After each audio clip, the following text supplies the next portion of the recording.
Ain't nobody's running, ain't nobody's hiding, nobody's ducking. I mean, Crawford's going to be right there, ready to trade blows with Canelo Alvarez. Why did you use that word war? Why are you feeling that way? If you go down the list and ask me about tactical advantages, most of them are Crawford. Crawford could see everything coming. He could see everything coming that Canelo threw at him. He was reading it so well. His guard was so tight as well when he was up at the ropes, when he was exiting, looking to move around. They looked about the same size, but that was a brilliant performance. And what can you say? I mean, you got to give him his credit. He created a lot of history. He dreamt this fight. He willed it to happen. A lot of people, not me, but a lot of people laughed at him, said, forget about it, no chance against a bigger guy like that. Stephen A. Smith reacted strongly to Canelo Alvarez's loss against Terence Crawford. He explained that Crawford wanted this fight for a long time to solidify his legacy. According to him, Crawford proved himself on the biggest stage and is now the champion, taking away Canelo's shine. Smith emphasized that this was not just another win, but a defining moment. Division world champion out of Omaha, Nebraska. He's undefeated, 41-0 with 31 KOs, and he begged for this fight. He wanted Canelo bad because to him, it's all about legacy.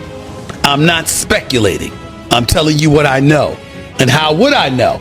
It's because I interviewed him. Yesterday, we sat down. Here is my conversation with the one and only Terence Crawford challenging Saul Canelo Alvarez, moving up 2 weight divisions to do it. Max Kellerman also agreed that Crawford's performance was historic and career-defining. Max Kellerman broke down Canelo Alvarez's loss to Terence Crawford with a sharp perspective. He compared the challenge to moving up multiple weight classes and facing a dangerous opponent who can drag you into a real dogfight for the first time in your career. Kellerman noted that fighters with true confidence seek out tough opposition without worrying about size, speed, or power.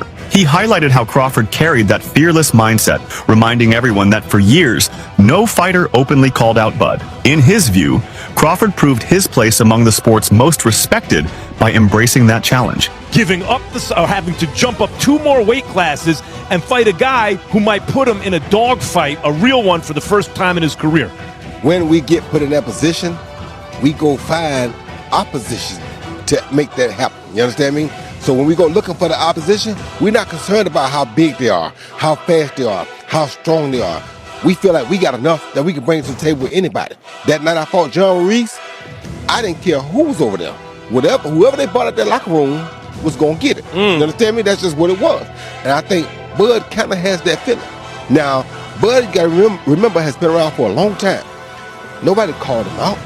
You understand me? All the time Floyd came at the boxing floor, never said I want Bud Crawford. No one ever said his name. Hey, all I know is one thing. Israel Mazarmov, he didn't get it. He barely lost. Yeah, but I was just saying, but nobody called his name. Shakur Stevenson's admiration for Terence Crawford has always been visible. But after Crawford's emphatic win against Canelo Alvarez, his words carried even more weight. Shakur explained that Crawford not only delivered on everything he promised before the fight, but he also showcased why he is held in such high regard. Stevenson admitted that from the earliest stages of his own career, he had studied Crawford's style, mentality, and discipline. Watching his idol accomplish such a historic feat confirmed for Shakur that greatness is built on years of preparation and consistency. For him, Crawford is not just a champion in the ring, but also a mentor figure who embodies the standard of excellence that younger fighters aspire to. Uncle Canelo said he was going to outbox him. He did exactly what I called years ago, and tonight he proved that he's the greatest boxer ever lived. You know, in the interview with Dimwat, you said, you felt like going on a run watching that tonight. How much inspiration can you take from someone like Terence? I take everything from him. I've been around him since I was a kid,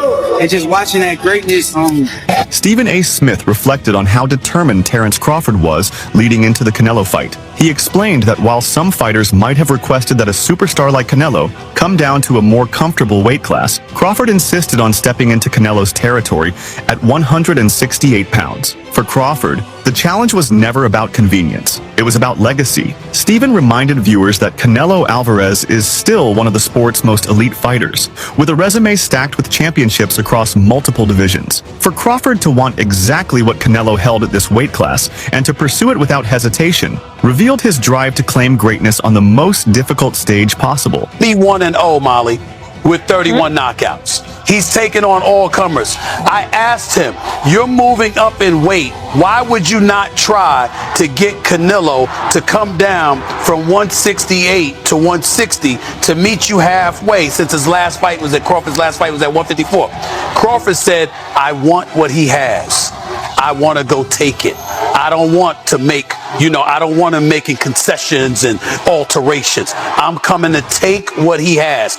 And you look at him, and no one believes that he can't pull it off. He can box, he can punch, he's smart, he's elite, and he wants Canelo. He begged Canelo for this fight.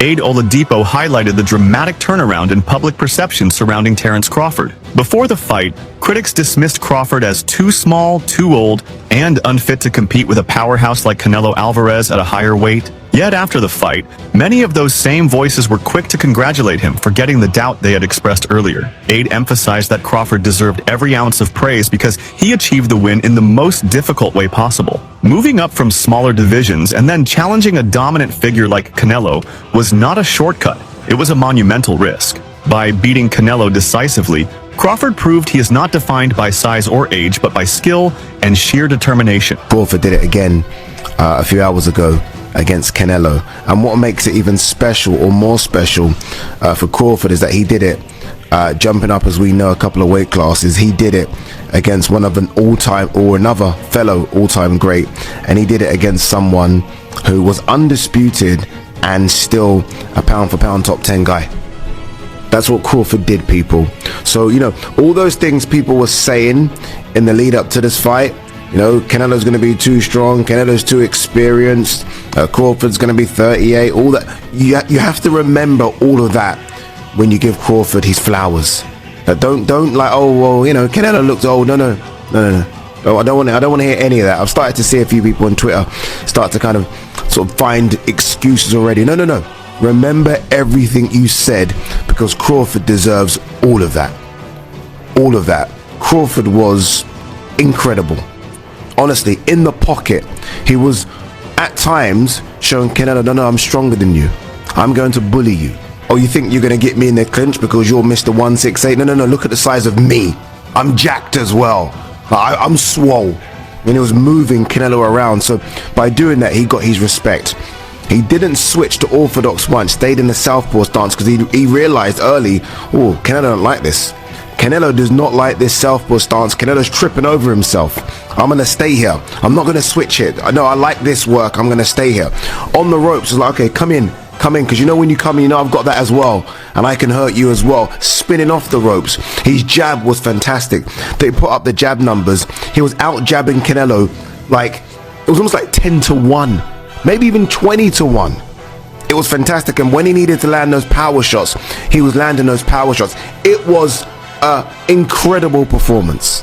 The Wade Concept analyst offered an important perspective by shutting down the narrative that Canelo's loss could be dismissed as the decline of a fading champion. He pointed out that Crawford is actually older than Canelo, which means age cannot be used as an excuse for Alvarez's defeat. Moreover, Canelo entered the ring with clear advantages in weight, power, and comfort in the division. Despite all of this, he was still beaten by Crawford. Wade's argument was that this victory was not about Canelo being past his prime, but about Crawford elevating himself to another level entirely. By dismantling the excuses, he reinforced that Crawford's win was authentic, legitimate, and historic.